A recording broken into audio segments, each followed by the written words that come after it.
మెయిన్గా ఇప్పుడు హార్వర్డ్ యూనివర్సిటీకి సంబంధించి వచ్చినటువంటి న్యూ గైడ్ లైన్స్ అసలు ఎందుకు ఇవి వచ్చాయని ఫస్ట్ ఆఫ్ ఆల్ మీరు అనుకుంటున్నారు యాజ్ అన్ అడ్వకేట్?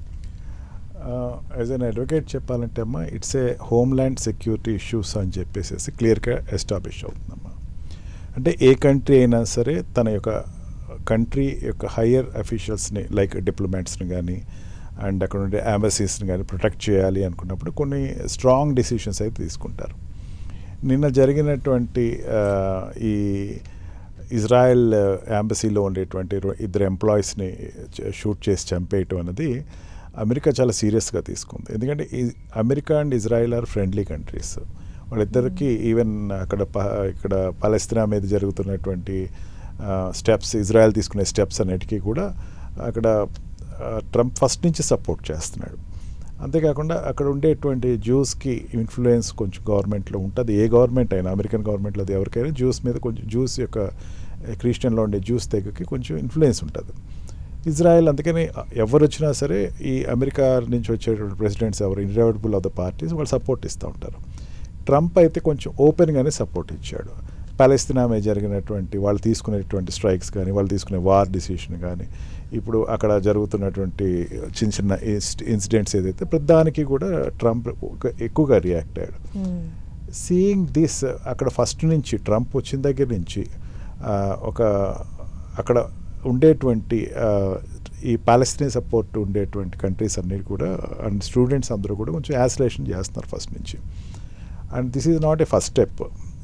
ఆల్రెడీ ఇంతకుముందు కూడా సెల్ఫ్ డిపోర్టేషన్ వెళ్తారా, డిపోర్ట్ చేయనా అని చెప్పేసరికి మన ఈవెన్ ఈ యాసిలేషన్కి పాలస్తీనా సపోర్ట్ చేసి వెళ్తున్న యాసిలేషన్కి ఇండియన్ స్టూడెంట్స్ కూడా కొంతమంది డిపోర్ట్ అయ్యి బయటకు వచ్చేసారు.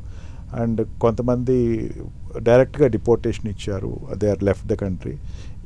ఇప్పుడు ఏమైందంటే ఈ హార్వర్డ్ యూనివర్సిటీ స్టూడెంట్స్ కొంతమంది నిన్న జరిగినటువంటి హత్యాకాండకి సంబంధం ఉంది అని చెప్పేసి అక్కడ ఉండే వాళ్ళకుండే ఇన్ఫర్మేషన్స్ వాళ్ళకు ఉంటాయి. Their network is very strong. Twin టవర్స్ని ఫేస్ చేసినటువంటి కంట్రీ అది. అటువంటిది మళ్ళీ జరగకూడదని కోరుకుంటా. ఏ కంట్రీ తప్పేం లేదు. బట్ స్టూడెంట్స్ మన వాళ్ళు ఇప్పుడు దగ్గర దగ్గర 600 ఆడ్ స్టూడెంట్స్ అక్కడ ఆల్రెడీ ఎగ్జిస్టింగ్ స్టూడెంట్స్ ఉన్నారు. 688 ఐ థింక్. అండ్ కొత్త అకాడమిక్ ఇయర్ స్టార్ట్ అయింది 2025-2026. ఈ అకాడమిక్ కూడా చాలామంది యూత్ ఎక్స్చేంజ్ ప్రోగ్రామ్స్ ద్వారా and joint education programs universities, అనేకమైన యూనివర్సిటీ సైన్ ఇన్ అయినాయి. మన జేఎన్టీ యూనివర్సిటీ కూడా సైన్ ఇన్ అయినాయి. ఇక్కడ వాళ్ళు 5 years కోర్స్ ఉంటుంది. 2 years ఇండియాలో చేస్తారు. అండ్ తర్వాత అక్కడికి యూనివర్సిటీతో అక్కడ యూనివర్సిటీ కొలాబరేట్ అయిన వాళ్ళు అక్కడికి మళ్ళీ కంటిన్యూ చేసి దెన్ డైరెక్ట్గా మాస్టర్ డిగ్రీస్ చేస్తూ ఉంటారు. ఈ ప్రోగ్రామ్స్ మనం అనేక యూనివర్సిటీస్ తోటి రిలేషన్స్లో ఉన్నాం. మన జేఎన్టీయూ కానీ all reputed universities, top 10 universities అన్నీ కూడా ఈ జాయింట్ ఎడ్యుకేషన్ ఎక్స్చేంజ్ ప్రోగ్రామ్స్ జరుగుతున్నాయి. వీళ్ళు ఎప్పుడైతే ఈ హార్వర్డ్ యూనివర్సిటీలో వాళ్ళ స్టూడెంట్స్ యొక్క మద్దతు ఉంది అని చెప్పి తలిచారో ఇమీడియట్గా ఏమన్నారంటే మీరు అందరినీ ఫారెన్ స్టూడెంట్స్ అందరినీ ఇక్కడి నుంచి పంపించండి first, no second thought of it, please send them off అని చెప్పేసి, and don't get admission with the new students అన్న. హార్వర్డ్ యూనివర్సిటీ మీద ఇది ఫస్ట్ టైం కాదు. హార్వర్డ్ యూనివర్సిటీ మీద ఆల్రెడీ సంధ్య ఈ ఫెడరల్ ఫండ్స్ ఏదైతే ఉందో అది ఆపేసింది గవర్నమెంట్.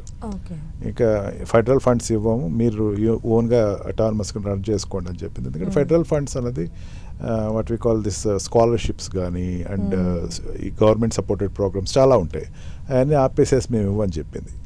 ఇప్పుడు second big setback, almost all universities అక్కడ ఉండేటువంటి టాప్ యూనివర్సిటీస్ అన్నీ కూడా ఫారెన్ స్టూడెంట్స్ మీద ఎక్కువ ఆధారపడతాయి.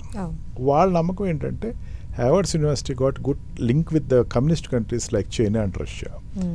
వీళ్ళ యొక్క ఇంపాక్ట్ ఉంది, వీళ్ళకి ఈ అరబిక్ కానీ లేకపోతే ప్యాలెస్తీన్ కంట్రీస్కి ఇచ్చే సపోర్ట్ ఇస్తున్నారు, ఇక్కడ జరుగుతున్నటువంటి యాసిలేషన్ అనేటికి కారణం వేరే అని చెప్పి వాళ్ళ దగ్గర ఉండే ఇన్ఫర్మేషన్ వాళ్ళకి ఏదో ఉంది.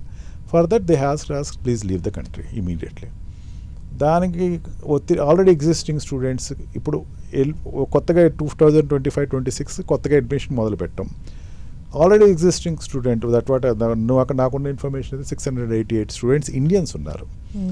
అండ్ మిగతా ఫారిన్ కంట్రీస్ వాళ్ళు కూడా ఉన్నారు. అండ్ అనేకమైన కోర్సెస్ ఉంటాయి, not for MS, BTech technical bachelor degree students and also master degrees and scholar and PhDs చేసేవాళ్ళు ఉన్నారు.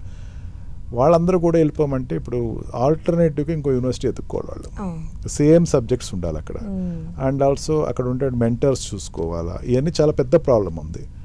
ఐ థింక్ ఇది నిజంగా చెప్పాలంటే ఏ కంట్రీ అయినా సరే ప్రెస్టీజియస్గా ఎంత తీసుకున్నా సరే స్టూడెంట్ భవిష్యత్తుకు మాత్రం గట్టి ఇబ్బంది అని చెప్పేస్తుంది అది.